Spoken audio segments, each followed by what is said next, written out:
In the previous video, I did a resto mod of an LTZ 400, and from the same guy, I ended up picking up a 1991 RM250. And believe it or not, this RM250 is in worse shape than the LTZ 400. When you look closely at this RM250, you can see the pure skill that the previous owner had. And just take a look at how they connected this rear brake line. I mean, come on, check this out. This thing's got a thumb throttle. This has plenty of rusted parts that we'll need to take care of. It does look like the swing arm is in decent shape. The front forks look like they're in decent shape, aside from the rusty hardware, which we'll replace. But I think all this, the triple tree and the forks, will clean up nice. These plastics have all been painted. I'm going to restore this gas tank and then just do a full plastic kit. I'm going to replace all the plastics because we need the side plastics and the rear fender anyway, so I'm just going to buy the entire kit just to make sure that everything matches. I'm told that the bottom end is in good shape, that it was running before the crank went bad, so we need to replace the or rebuild the crank. Down here, you'll see it came with the cylinder head. We have pretty much all of the power valve parts except for a little arm that's missing, as well as the bushing that a connecting rod hooks up to. Both of those parts are still available that I found for under $20. What you're looking at here is a Pro Circuit pipe and silencer. Silencer is a little beat up. Obviously, this bike was dropped a couple of times and there's some surface rust, maybe a little bit more than surface rust on the expansion chamber, but we'll get that cleaned up. What I thought was really funny was this seat was completely wrapped in what looked like a Paw Patrol sheet or blanket. You can still kind of see some of the remnants here. That was the first thing that I had to remove. I just couldn't look at it with that on there. Under the seat, we have some frame damage that we'll be repairing. This part is cracked, probably from somebody trying to rip wheelies and just snapping that off, and it was broken here too, which they welded. It was a pretty bad weld. We're gonna grind this down and then re-weld it. The rear shock definitely needs to be rebuilt. It's extremely bouncy. Front forks, I honestly don't really know yet until we get into it, but those are going to be rebuilt anyway. I'm probably going to reuse these wheels and clean them up. I'm just going to replace all of the spokes. The spokes definitely need to be replaced. Some of them are missing and most of them are pretty rusted on both the front and the rear. Most likely we'll be replacing the levers in the master cylinder. Initially, when I looked at this master cylinder, I thought maybe I would polish it up and replace the hardware and reuse it. It looks like it's still free, but I don't know if I'm going to be able to get. This hardware is missing, and this one looks like it's pretty chewed up. So I'll see if I can get it apart, and if not, no big deal. We'll just replace the levers. Rear tire is good. Front tire has extreme dry rot, so we'll be replacing the front tire. Bearings in both the front and rear wheels feel like they have some play, so we'll be replacing those bearings, and most likely I'll be replacing the swing arm bearings as well as all the linkage and shock bearings. And while we're talking about bearings, I'm going to pull apart the entire bottom end and most likely be replacing all of the bearings in the bottom end, crank bearings, transmission bearings. By the way, I mentioned in the previous video that I had some missed footage because I was having camera issues. So this is the first video that I'm making with my new equipment. So you have to let me know how it looks compared to the previous videos. I'm going to start removing the seat and the plastics. None of this stuff is bolted down, it's just sitting on here. All right, I'm going to speed this video up a bit as I remove the radiator halves. Once I remove the mounting hardware, which only half of it was in there, Then I'm going to go ahead and loosen up the hose clamps.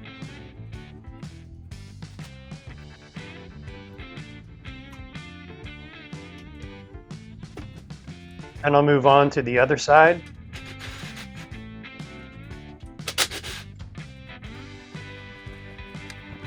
Next, you'll see me unclipping some of the zip ties that are holding these rubber support pieces for the gas tank into place.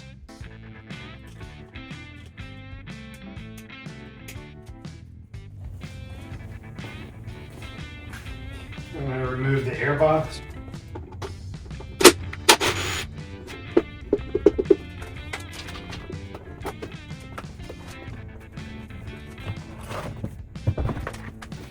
Now I'm going to remove these motor mounts that were loosely attached to the frame. Then I'll remove this broken clamp for the rear brake line. I'll remove the rear axle nut cotter pin and then the axle nut.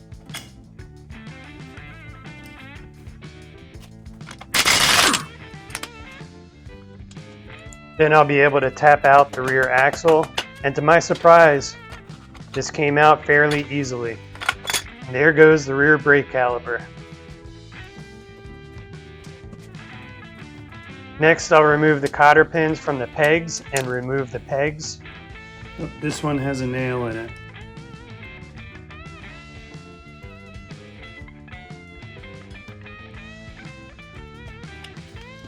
Now onto the front master cylinder.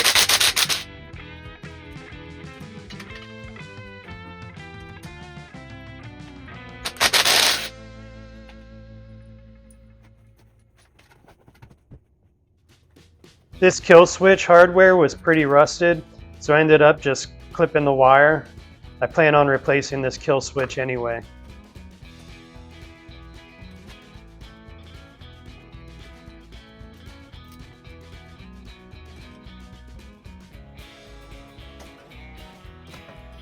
Onto this dumb thumb throttle.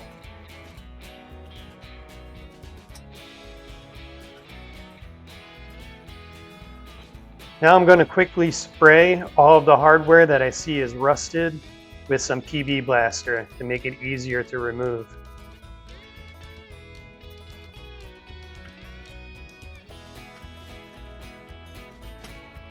And now we're going to attempt to remove the rest of the plastics. These front fender bolts came out really easy, and they look like they were recently replaced.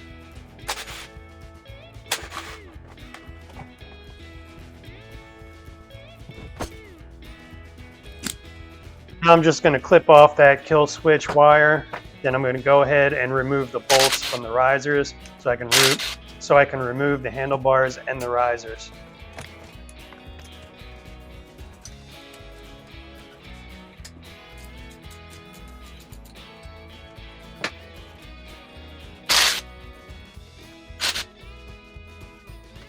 Now we'll move on to the front axle. First, I'm going to remove the front axle clamp.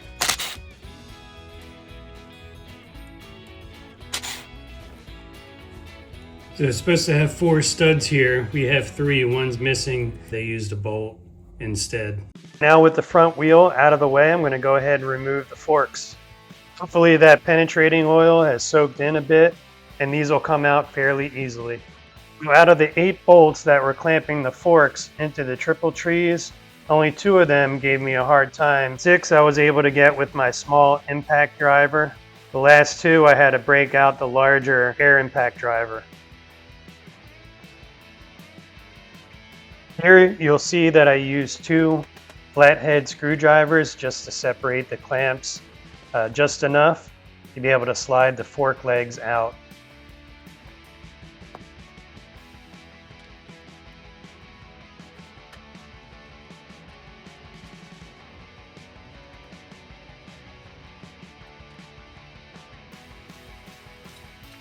And with the change of the weight distribution, I'll reposition the bike on the stand. Here you can see the uneven resistance from the bearings and the steering stem. They're a little crunchy. You can see it kind of jumping or twitching as I try to turn it. So we're going to go ahead and replace these bearings as well. To remove the triple trees, you have a couple of different nuts that need to be removed. First, on top, you have a regular nut that you can just zip off with an impact driver. Then underneath the top triple tree, you have a spanner type nut, kind of like a miniature version of what you see on a rear shock. I don't have a spanner wrench that fits this, so you'll see that I'm using a flathead screwdriver to turn this nut loose.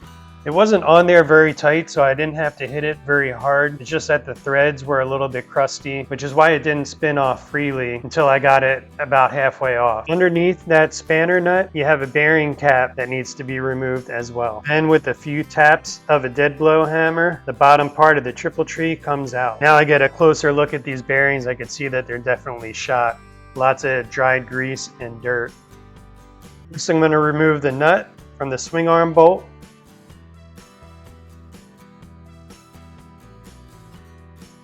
And I'm going to tap out the swing arm bolt. And again, I'm very surprised that this swing arm bolt came out so easily. Sometimes these can give you a really hard time. I'm going to tap it out just a little bit more. And I'm barely tapping this with the dead blow. Like I said, it's coming out very easily. Now I'm able to remove it from the other side. And then I'm able to lift the bottom end out of the frame.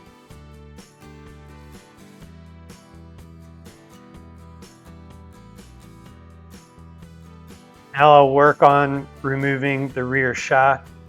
I'll start by removing the top bolt first, and then I'll move on to the bottom bolt. Both of these bolts were a little bit rusty, a little bit crusty, and a little bit stuck. That's why I'm using my large impact driver to remove these nuts and bolts.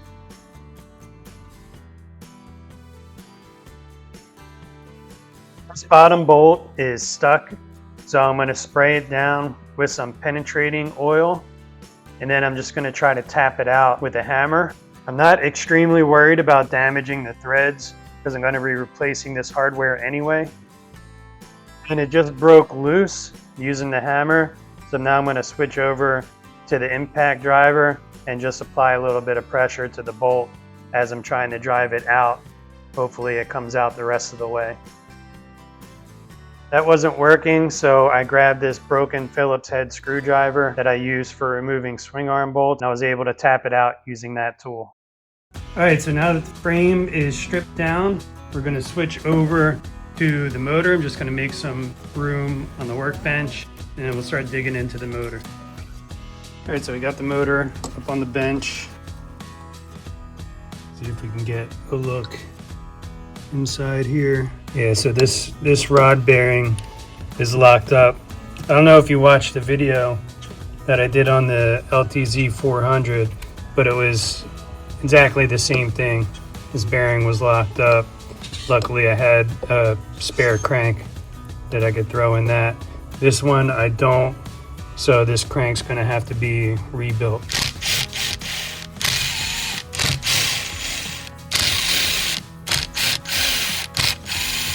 This doesn't look like it has any cracks or extreme dry rot. So that's good because these can be very difficult to replace and expensive. These reeds look like they're still good.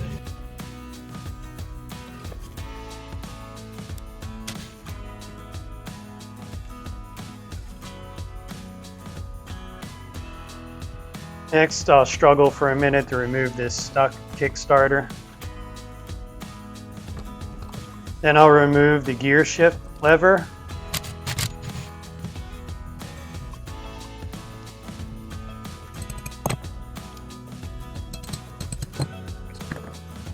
And then I'll remove the clutch lever.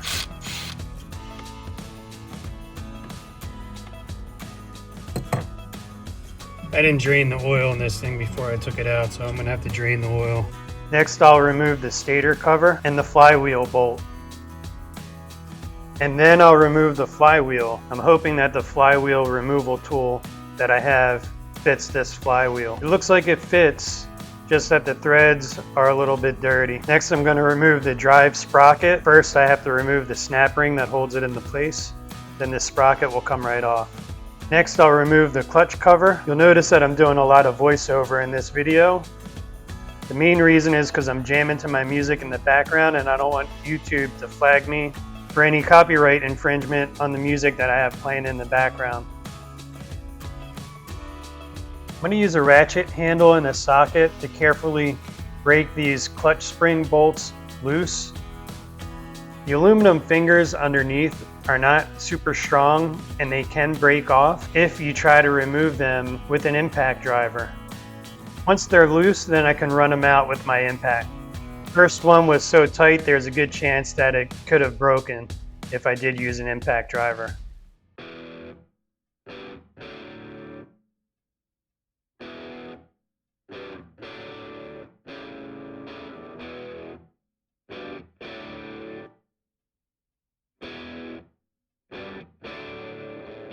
Now I can inspect the clutch parts, the plates, and the discs. It looks like this clutch was replaced not too long ago, including the plates and the discs. Some of these back discs were a little bit hard to get out since I didn't remove the full cover. You can see the extensive grooving in these clutch basket fingers. Once I remove the basket, I'm going to use a small file to smooth those out. There's a lock washer here that's bent to hold the clutch nut in the place. That needs to be bent back to a flat position. Then we can remove the clutch nut and the washer. And with those removed, then we'll be able to remove the inner and the outer clutch assemblies or the baskets.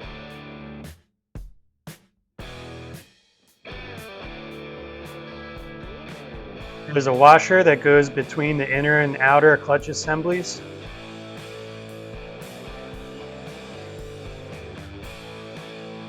There's a large bearing and a bushing on the outer clutch assembly.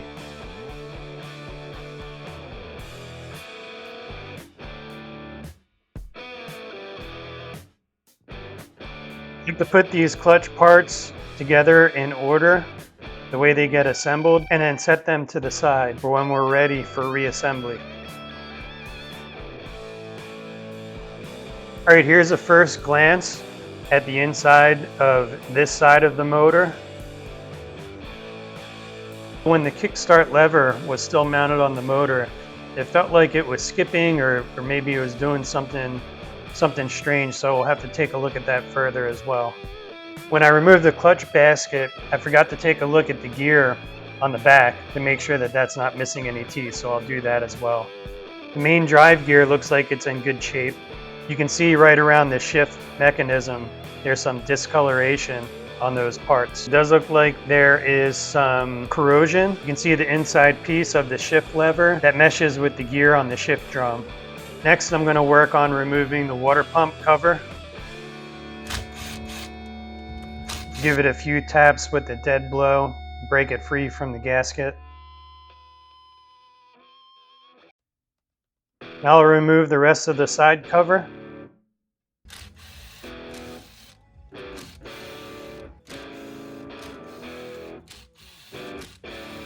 And a few more taps with the dead blow. A few taps to the Kickstarter gear and shaft so that stays in place. I'll start removing this old gasket. I ordered a new complete replacement gasket kit. This crank bolt also has some visible corrosion. At some point there must have been some water in this bottom end. I use these magnetic pans to organize my parts as well as my hardware. Here's a snap ring that holds this idler gear in place. That'll need to be removed before we remove the gear.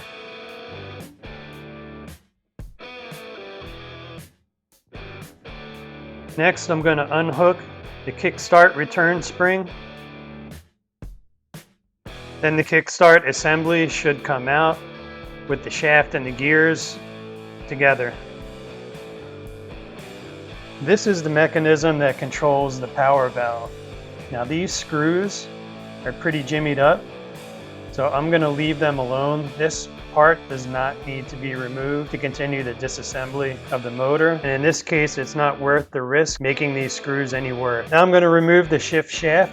You can give it a little bit of a push from the other end and it should come out. There is a little bit of spring tension on there. That's the spring that lets your shift lever return to that centered position. So I'm going to use a flathead screwdriver just to give it a little bit of a nudge. Next, I'm going to remove the 2 screws that hold in the shift plate. This is the plate that holds the shift paws into place. It's really easy to damage these screws when you're trying to remove them. It's called a JIS screw. So it's best to use either a JIS screwdriver or a JIS screw bit. Sometimes you can get away with using a large Phillips head, but you risk damaging the screw.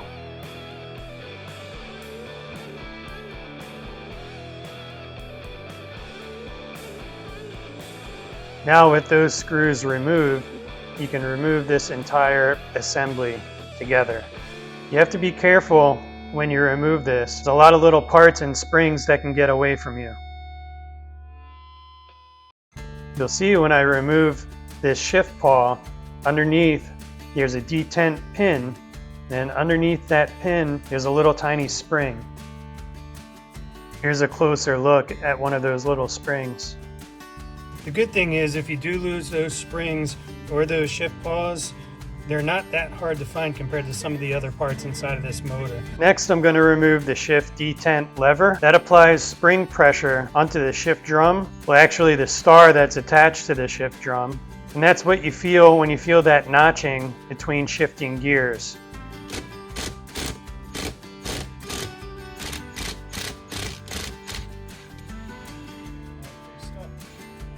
Now you're going to remove this crank bolt. I was just doing some research to see if this was a left-handed thread, but from what I could find, it's just a regular right hand.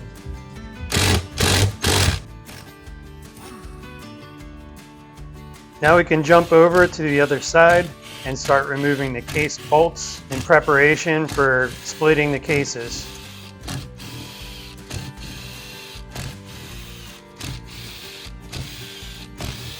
You'll see here that I'm using a case splitting tool.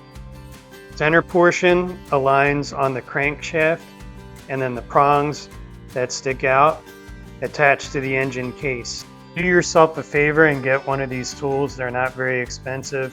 You definitely don't want to risk damaging your crank trying to beat it with a hammer to get your cases separated.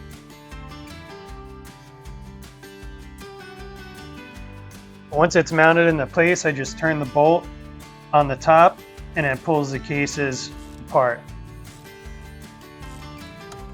Since you're pulling from one side of the motor, you may need to give a few taps on the other side of the case just to get that free as well.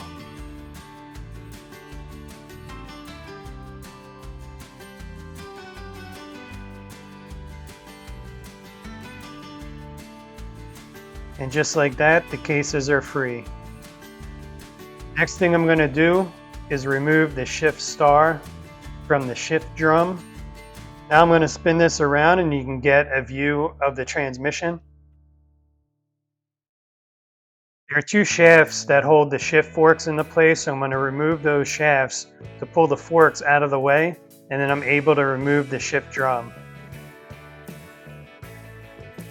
Make sure that you don't lose this little set pin. So now I'm going to inspect this shift drum. The channels where the shift forks ride in look like they are in pretty good condition. There is some damage on the external surface of this shift drum. Looks like something must have been clunking around in here at some point, but that's just superficial damage. It doesn't affect the function of this shift mechanism. Next, I'm going to remove the shift forks and inspect the surfaces on the pads for the shift forks. Make sure that there's not any excessive wear. These do show a little bit of wear, but I don't think that it's on the surfaces that are gonna affect its ability to shift properly. I'll refer to the manual and check the service limit for the spacing on these forks. Next, I'm going to inspect the gear sets. So the areas that you want to check are the teeth on the gears. You want to check the dogs. There's both female and male dogs in these gear sets. And then you also want to check the surfaces on the shaft where the gears slide back and forth. The gears on this shaft look like they're in pretty good condition. I don't see any excessive wear. You'll see some very slight wear on the edges of these dogs, but I don't think that's enough to make anything not function properly. Most likely caused by somebody speed shifting. Now I'll take a look at the gears on the other shaft. The gears on this side are perfect. They don't show anywhere at all.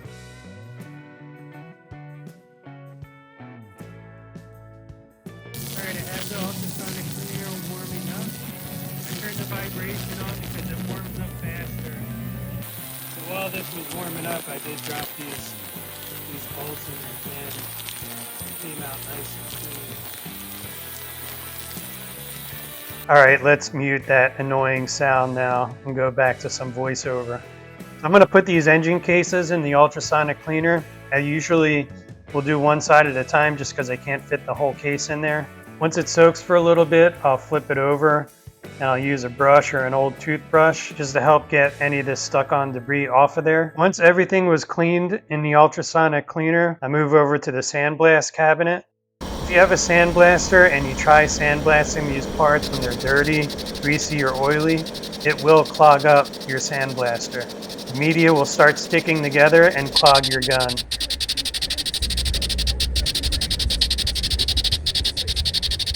Got these parts sandblasted so far. All right, we got the first coat of primer on the frame.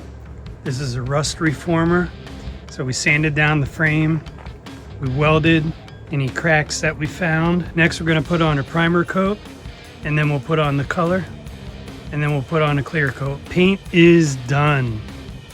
We did this nice blue metallic. And you can see it in the sun. All right, next I'm gonna be disassembling the rear shock. I'm gonna start with the collars here. This one, I already got loose. I have this old broken screwdriver that I use for a lot of different things. I use this for punching out swing arm bolts.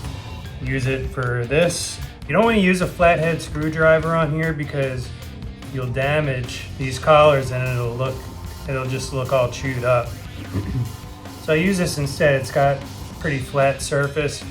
Get it in there. I sprayed this first with some PB blaster and I put some heat around the ring using a torch. You want to be really careful putting a torch to a shock, but I already checked this one. There's no nitrogen charge in here, and I'm pretty sure that all the oil has leaked out of this shock because it was really bouncy when it was on the bike. I was okay putting a little bit of heat on this, and I wasn't putting it on the shock body. I was only putting it on the ring around the outside.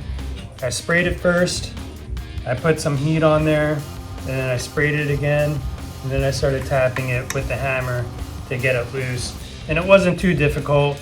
You know, I clamped it up to hold it in position, and a few taps now, I'm gonna back this collar off, but I'm gonna be very careful because it's been a long time since this thing has moved, and these threads might have debris, might have some damage in there. I'm just gonna go back and forth like this, a little bit at a time, taking it off, just to make sure I don't strip anything out because I don't want to damage the shock body. Now I'm going to remove the shock from the clamp, and if we're lucky, we'll be able to spin this spring, and this collar should spin with the spring to loosen it up.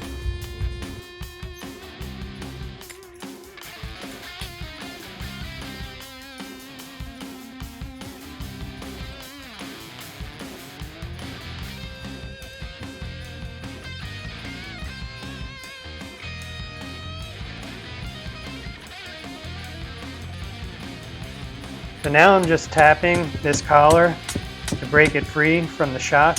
It was stuck on there pretty good just from years of dirt and corrosion. Once that breaks free, it moves down just enough to get access to remove the snap ring that holds the shock together.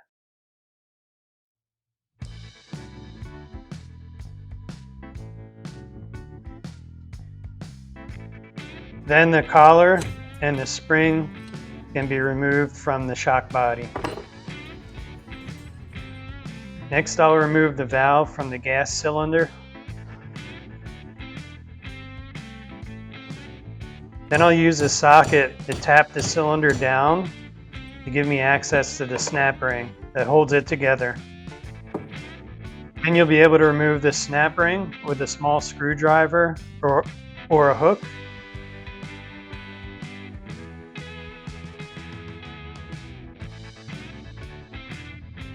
Next, I'll remove the bottom part of the gas cylinder along with the diaphragm. I don't have the proper tool to remove this, but I found that this is a way that'll work just fine. I did this very carefully not to damage any of the parts.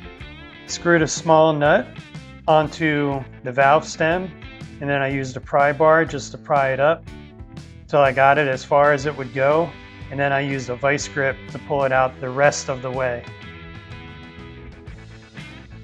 Next, I'm going to remove this bottom section. It's just press fitted on there, so I'm just using a small punch and a hammer. I'm able to knock it right off.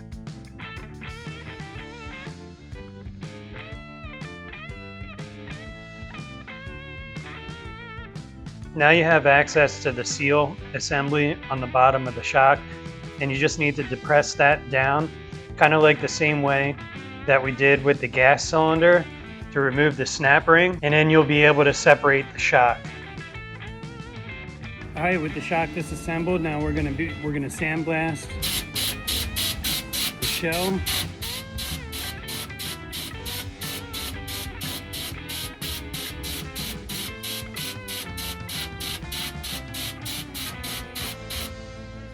All right, now we're going to be removing the swing arm bearings. I have a series of sockets and a C-clamp. I sprayed this down with PB Blaster, and I'm going to apply some heat as I'm turning this clamp to get the bearing out.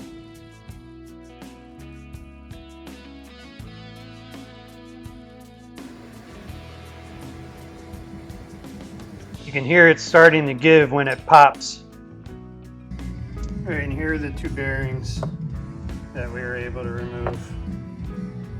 All right, so after we replace the bearings and the stem, we're able to mount the trees, the handlebars, some of the controls, twist throttle that I had left from one of the Quadzillas. These handlebars I picked up used. They're in really good condition. They look pretty much new. We have some of the plastics in place. I'm gonna have to remove this number plate. This screw is broken off inside of the triple tree, and I didn't notice that. There's actually another one that's broken off right here. I'll have to try to get that one out as well. Got the radiators mounted.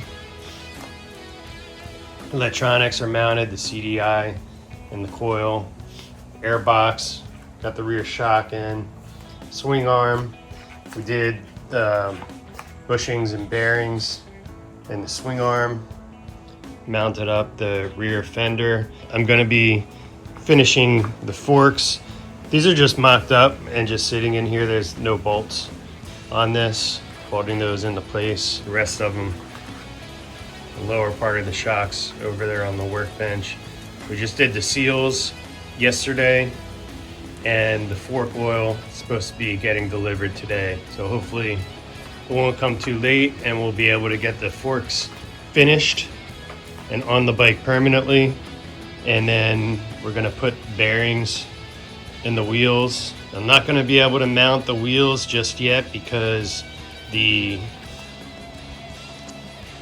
rotors that I have here are completely shot. This has cracks in it, and they're excessively worn. Here I'm in the process of putting the fork halves back together. I have two seals that I have to push into place. The inner seal, which is the main seal, and then the dust seal. I'm going to use this piece of PVC here. I'm going to cut a piece off that's about the size of my hand. Then I'll make two cuts along that piece long ways to split it into two sections, and then fit that over the fork and use it as a slide hammer, push the seals into position. And don't forget, once you push your main seal into place, you have to install the snap ring before you push the dust seal down into position. All right, we have our engine cases laid out. I just picked up the crank from the machine shop. He installed a new rod bearing, and rebuilt the crank. He also needed to turn down one of the seal surfaces. It had some pitting and I didn't want it to suck air. Before we install the crank, we're gonna install the bearings and the seals. I've oiled the bearing surfaces in the case, and now I'm gonna apply a little bit of oil to the bearing.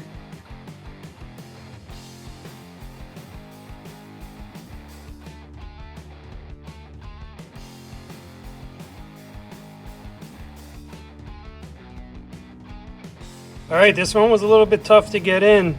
So on this side, I'm gonna throw it in the freezer for just a little bit before I drop it in there. This crank seal is just a little bit smaller than stock, inner diameter. I don't know if you can see that. You can see it on camera. It's a little bit smaller. So we had to turn down the crank, the seal surface on the crank, because it had some pitting in it. This one says 20, this one says 19. That's that inner diameter.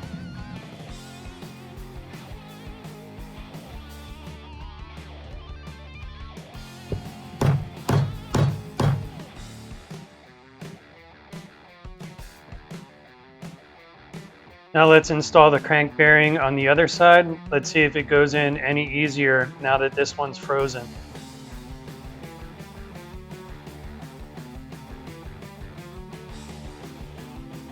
The rest of the bearings that I'm installing on this side all came straight out of the freezer, and they did go in a little bit easier.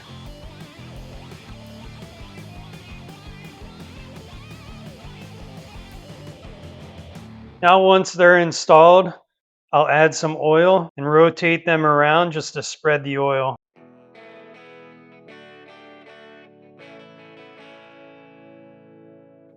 Now I'm going to flip this side over and install the remaining seals. One here and one here. So I'm just pressing these in with my fingers to get them started. Then I use an appropriate size socket to tap them into place.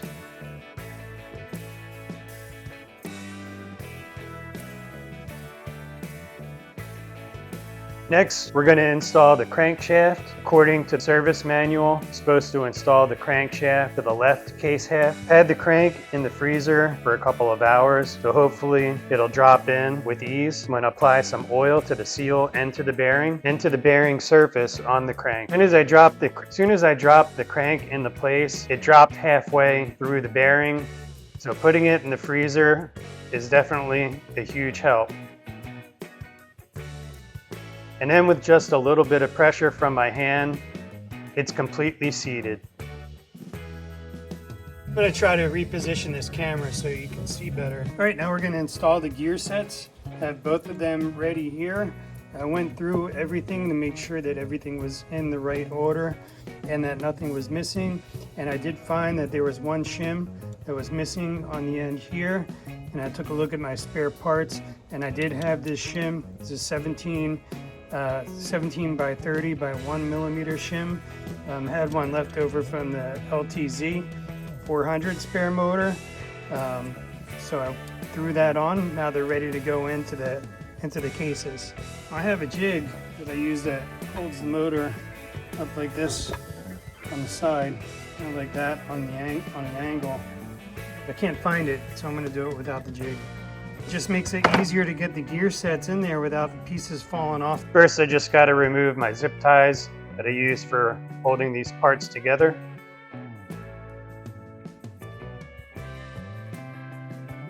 There's washers on here that could easily fall off and get lost.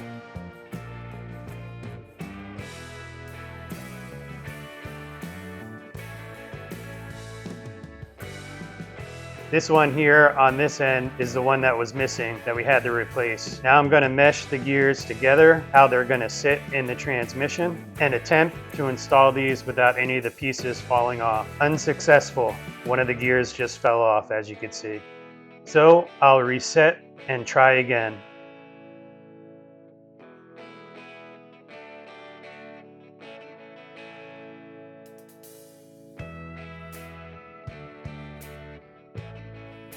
All right, I've got them meshed together again. This time I'm standing the engine straight up. And with a little bit of adjustment, they fall right into place.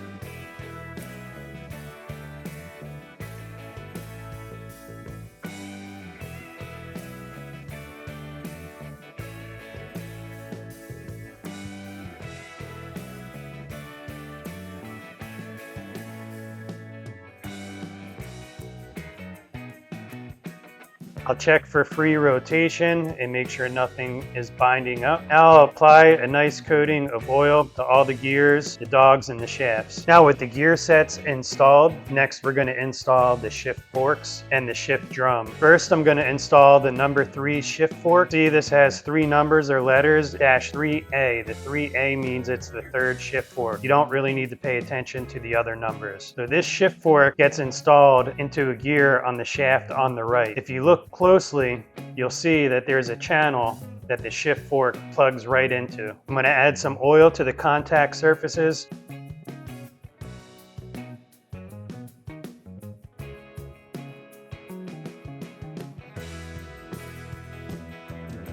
Once that's installed, I'm going to take the shaft that holds the shift fork and install that temporarily. This is the shorter of the 2 shift fork shafts. I'm gonna apply a little bit of oil, then I'll place that into the shift fork, but I'm not pushing it all the way into place because I want the shift fork to have movement, to be able to install the shift drum. Next, I'm gonna install the 2nd shift fork.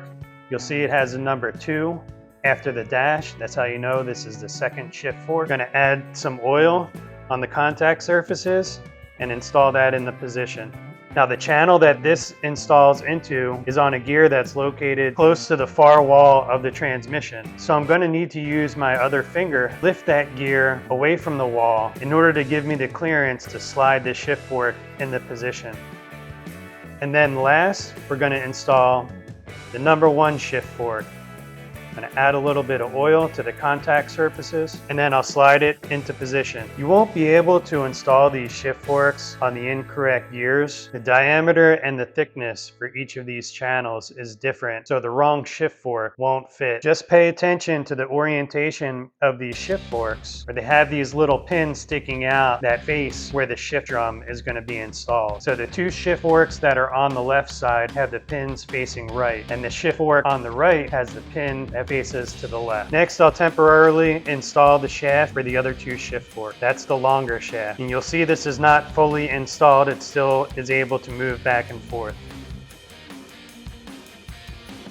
Now when you install this, again, these tabs have to ride inside of these channels. So you may have to lift these forks up or down to get it to line up and to get it to mesh into place. 1, 2, okay, we're in. Now, and they fell out. Let's do that again.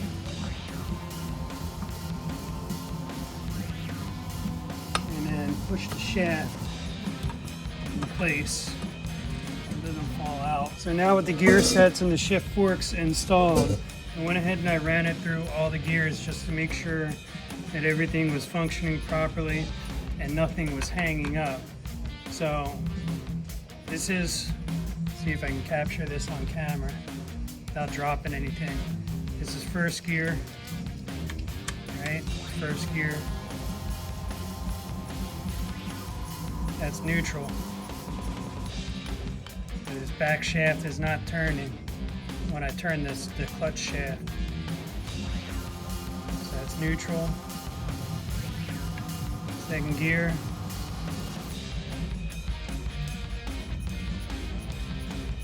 Third gear. And I know how much to turn this because I can see the gears moving, the shift forks moving the gears. Fourth.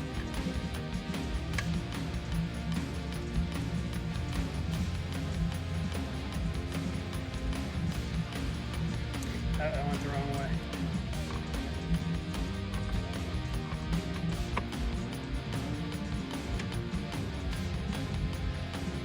Here's fifth.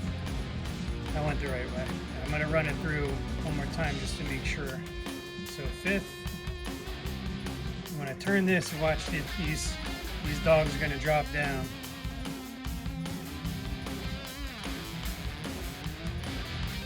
this fourth gear.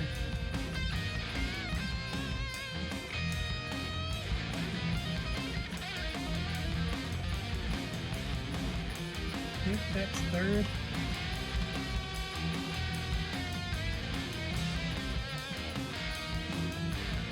Second. That's second.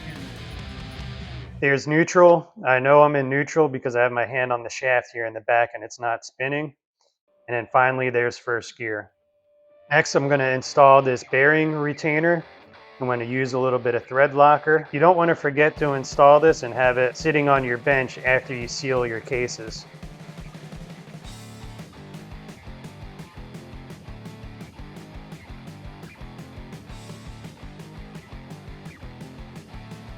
I'm going to grab my JIS bit.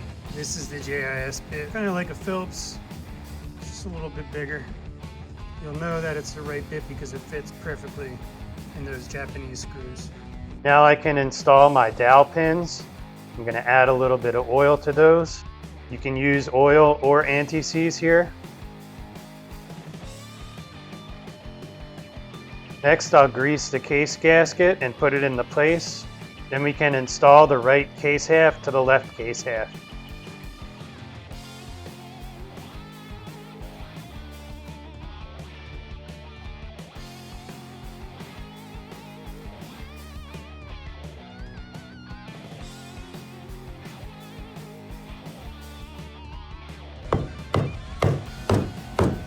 All right, we have two more of these bearing retainers to install before we forget. They go right here to hold the bearing in for the shift drum. There's one at the top and one at the bottom.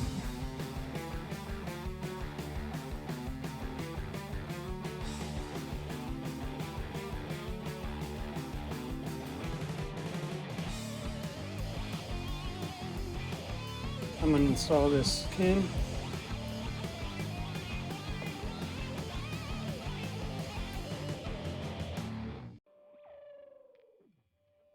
Next, I'm going to install the shift star. The shift star has a little indent in the back that aligns with the dowel pin that protrudes from the shift drum.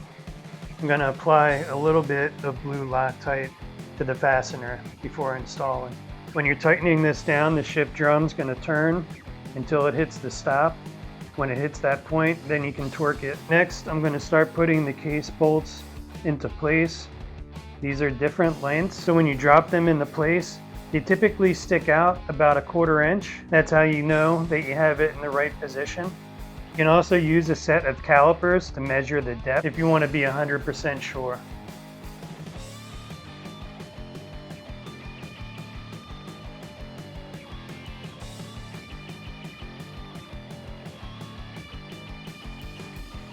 Here you'll see all the bolts are dropped into place and they're all sticking out about 1/4 inch. Don't pay attention to the two stator bolts that are sticking out a little bit further. I just have those sitting in there for safekeeping until I'm ready to install the stator. If you feel any of the bolts bottom out when you're running them in, don't try to force it. Remove it and recheck to make sure that you have the bolt in the correct position.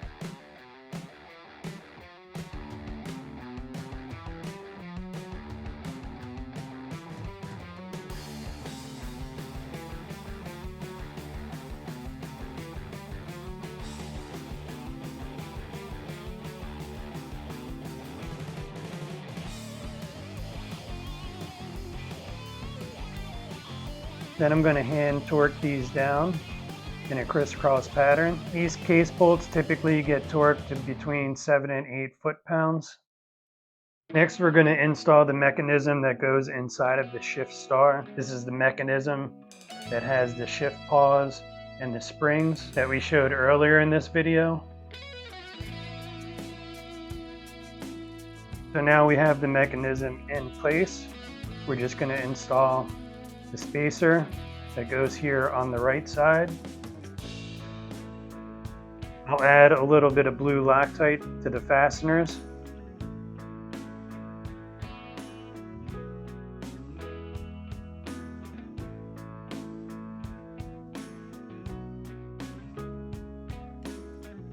And then I'll torque those down using my JIS bit.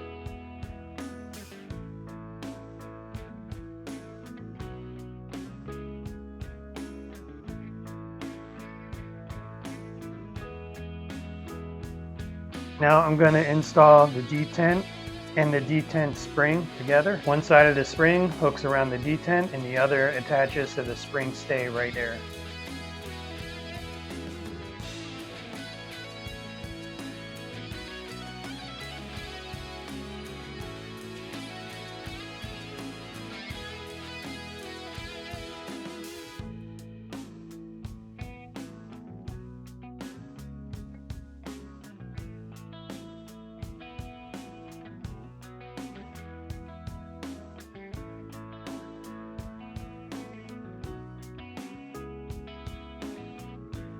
Found that it was easier to use a flathead screwdriver to get this spring into place rather than the needle nose pliers.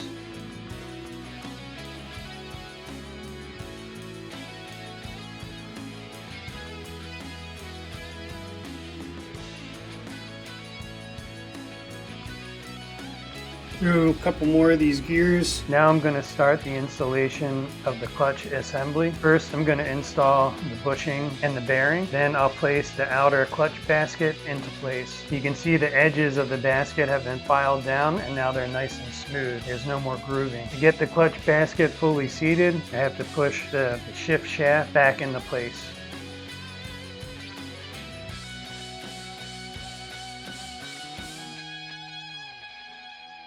Then there's a washer that goes on top of the outer clutch basket. This provides a little bit of separation between the inner and the outer clutch baskets.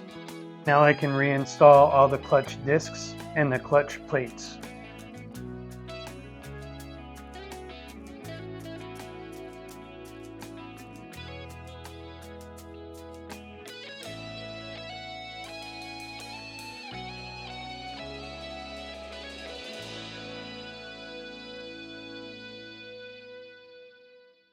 Then we'll install the clutch basket lock washer and then the nut.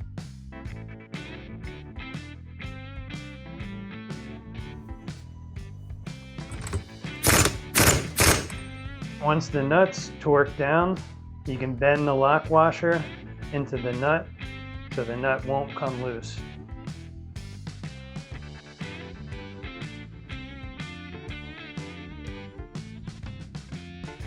Next, I'll install the clutch springs. I'm going to run these down with my impact driver, but I'm only going to torque them by hand.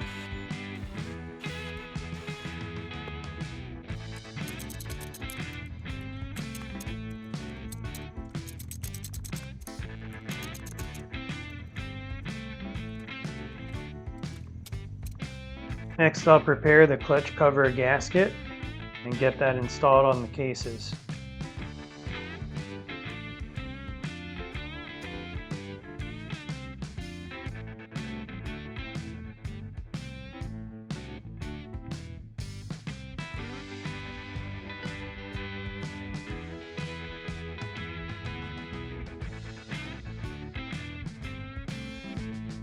Now we can install the inner clutch cover. First, I'm going to add a little bit of oil to the seal surface so the seal doesn't get damaged.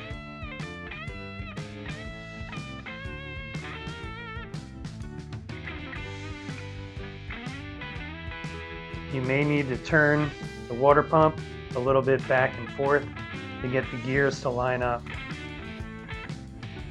so it drops into place. Now I'll install the inner clutch cover bolts using the same method that we discussed earlier.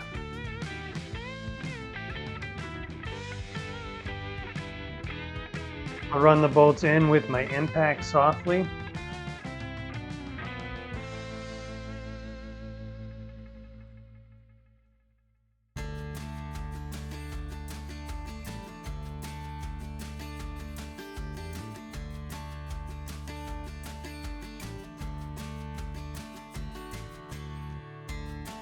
And then I'll hand torque them with my socket and ratchet handle. You'll see that I cleaned out the O-ring surface for the outer clutch cover. Now I can apply some grease to the no O-ring in preparation for the installation of the outer clutch cover.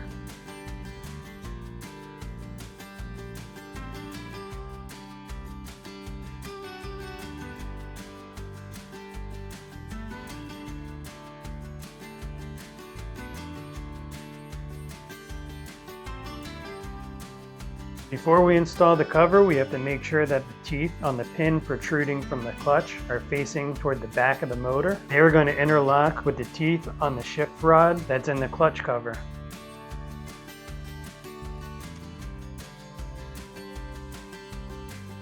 Once that's in place, we can install our fasteners.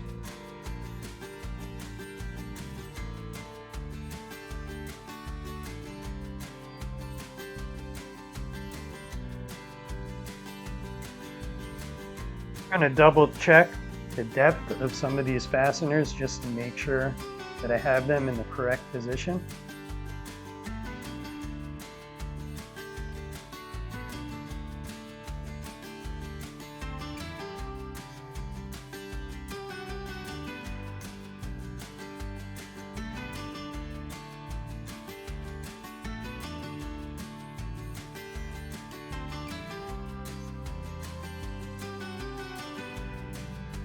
Now I can run these in with my impact, and then I'll hand torque them with my ratchet and socket.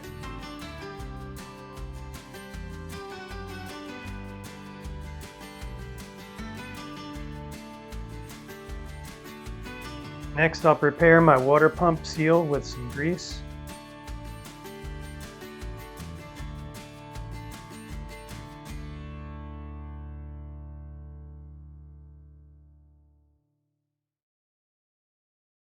Now we can install the water pump cover.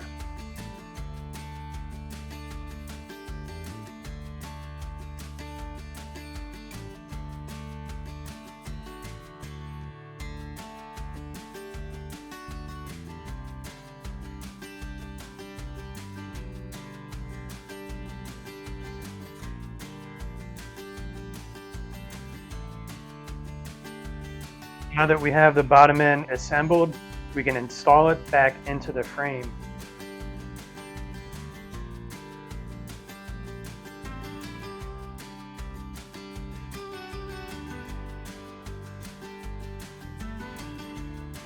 Bearing caps on the inside of the swing arm were sticking out just a little bit, which was making it hard for me to get the motor into place. So you'll see here I'm using a flathead screwdriver and a dead blow hammer just to tap them a little bit further into position, and then I was easily able to get the motor into position. Those bearing caps had some rubber seals that was preventing them from going all the way in initially.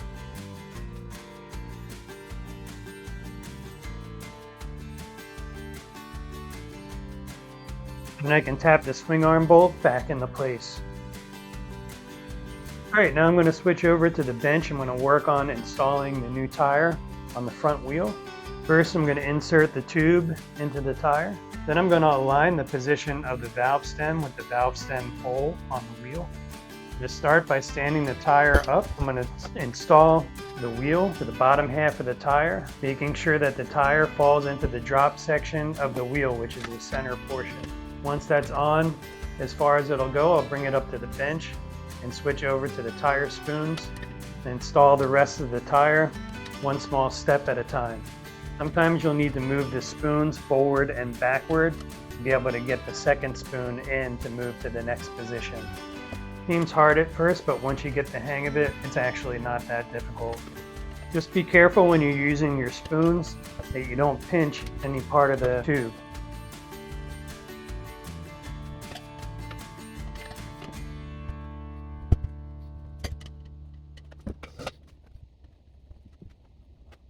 Okay, now you'll see that one side of the tire is on the wheel.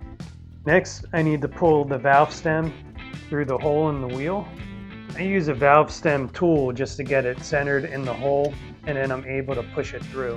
Once that's through, I'll loosely install the valve stem nut, but I'm not tightening this down just yet. Next, I like to add a small amount of air to the tube, but not fully inflated. This helps reduce the chance of pinching the tube when you're installing the other side of the tire. Now I'll use the spoons to install the other side of the tire using the same method that we used earlier, just taking small steps around the tire until it's completed.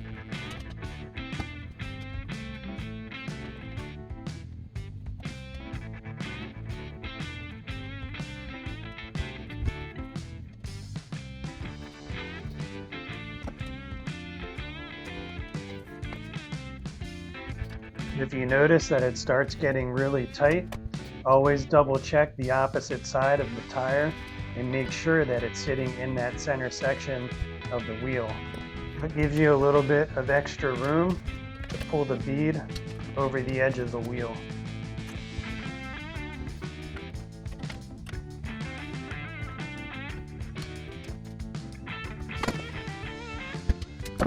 Now I'll add some air and check for leaks.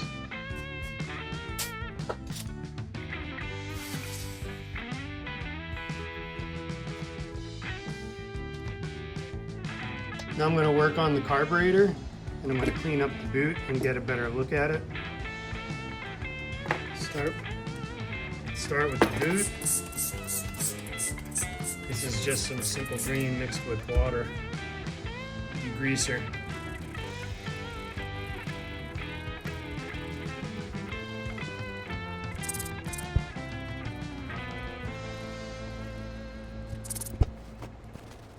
Alright, so this looks like it's good. I don't see any cracks, breaks, but there is some cracking right here when I put pressure on that. It's not through, but looks like it's just in that area. This carb has no screws holding this together. So instead on this one, loosen up this bottom nut.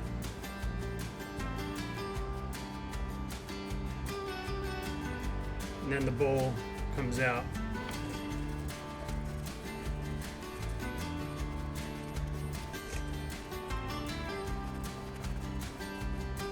Not too bad in here. It's pretty clean. Sometimes you'll see like a ridge or a ring from sitting in the valve seat. This one looks pretty good. We don't need to replace this.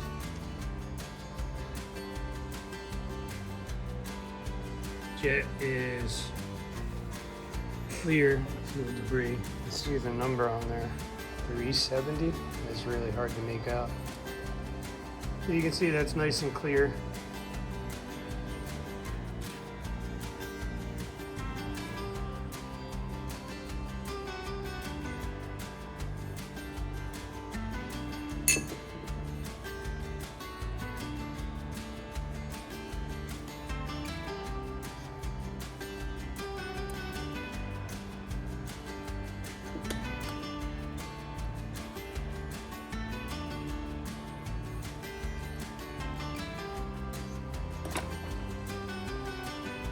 A little stopped up, but we'll clean this one out. All right, next we're going to be installing the reeds. I'm reinstalling the V-Force reeds that came with the bike. So I'm preparing the gasket, adding some grease,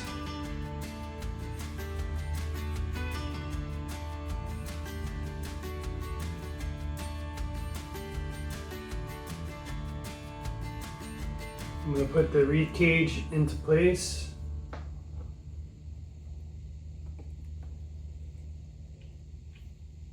Now I'm going to prepare the boot. I'm going to add a little bit of grease to the O-ring surface. I'm going to drop a couple of screws in here so when I put it in place, it'll stay where it's supposed to.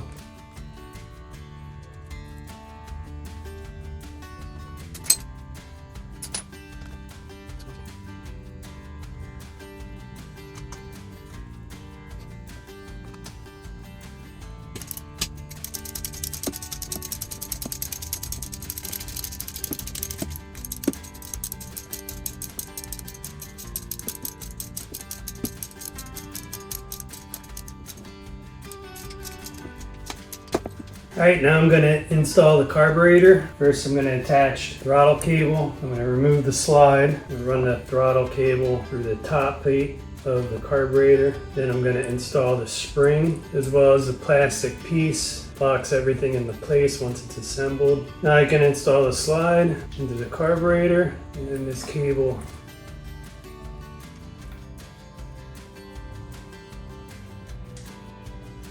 Alright, now we're going to install the piston.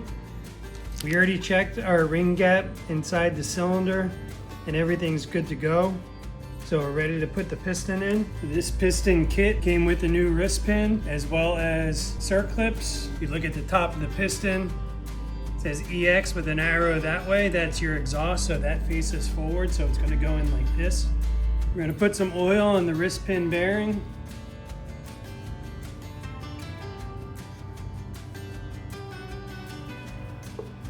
And install that into the rod.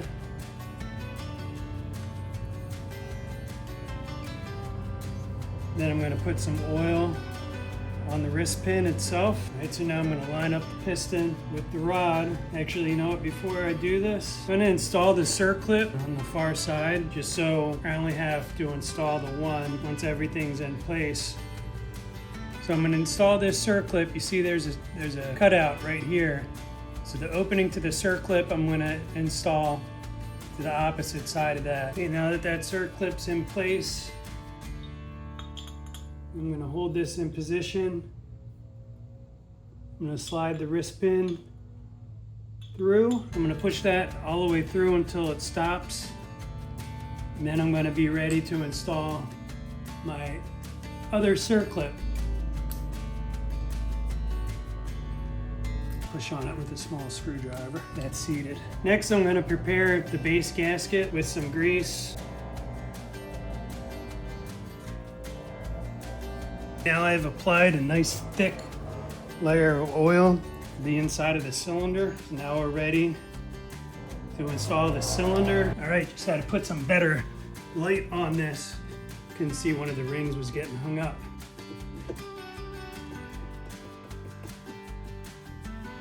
Okay. Cylinder's in place. All right, cylinder's in. I'm just gonna check. Piston moves nice and smooth.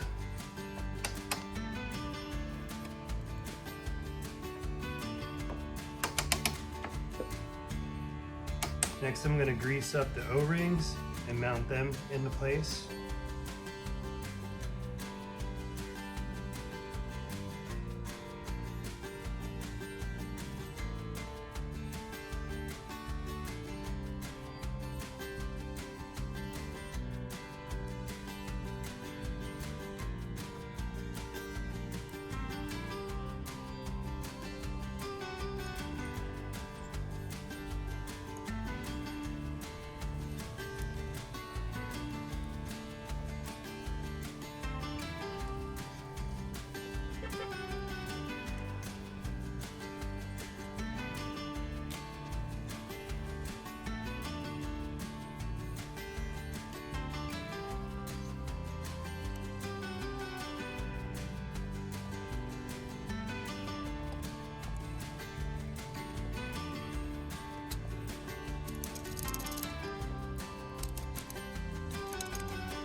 All right, I'm torquing these to 18 foot-pounds. We go up to 10 first.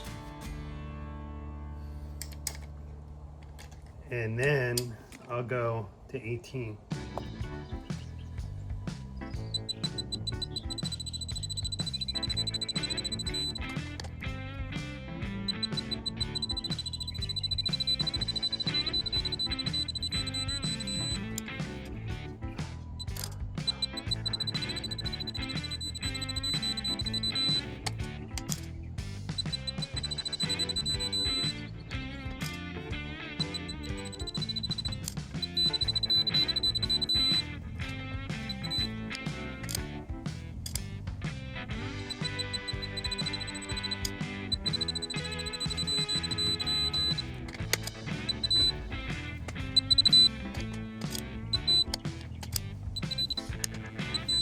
All right, so now that the head's on, we're gonna do, first we're gonna check for spark, then we're gonna do a compression test.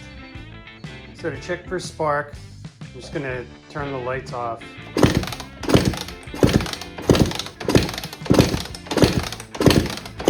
Looks like we do have some spark. It looked like it may have been a little bit inconsistent, but it could have been just the way that I was kicking it over. So let's go ahead and do a compression check.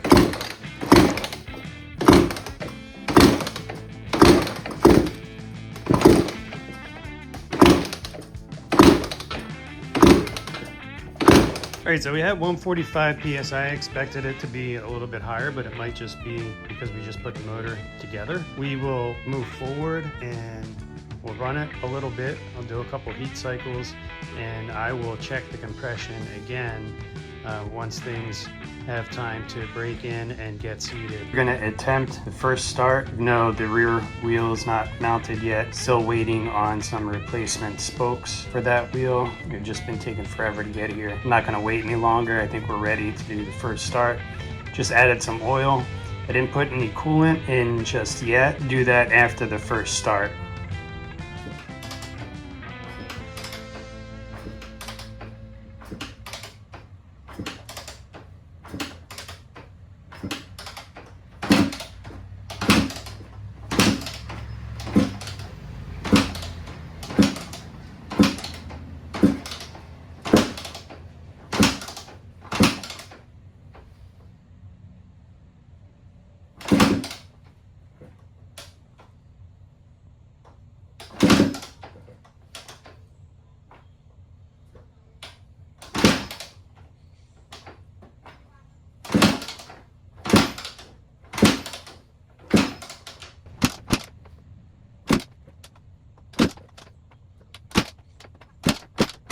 All right, we're gonna try again. Forgot to put the choke on. See if that makes a difference.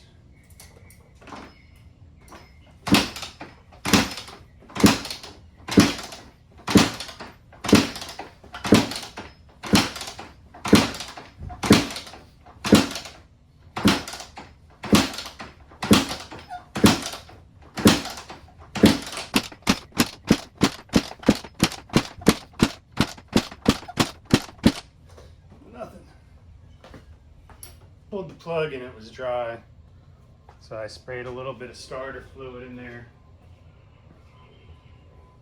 See if anything happens at all.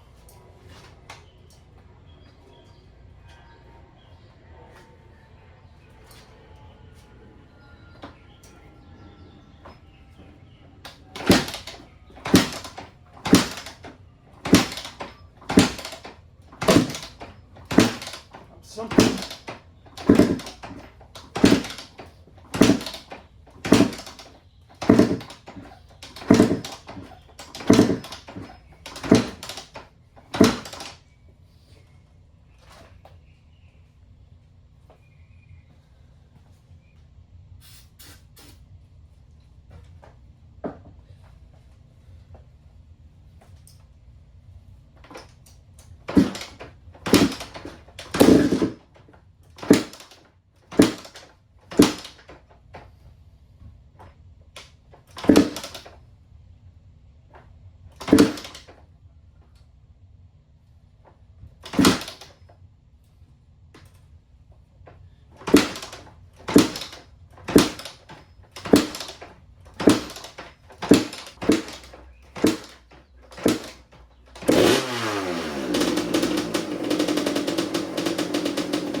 This bracket that the seat sits on was broken off here and over here, so I just cut these down and smoothed out this edge on both sides and made it even, as you can see.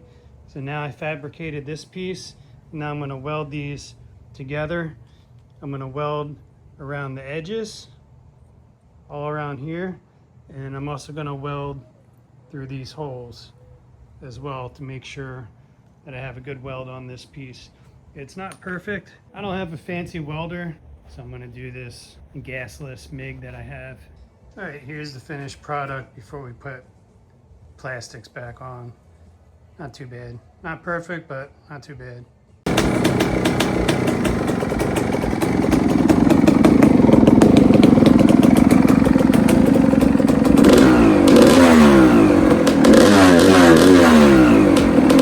A little rich.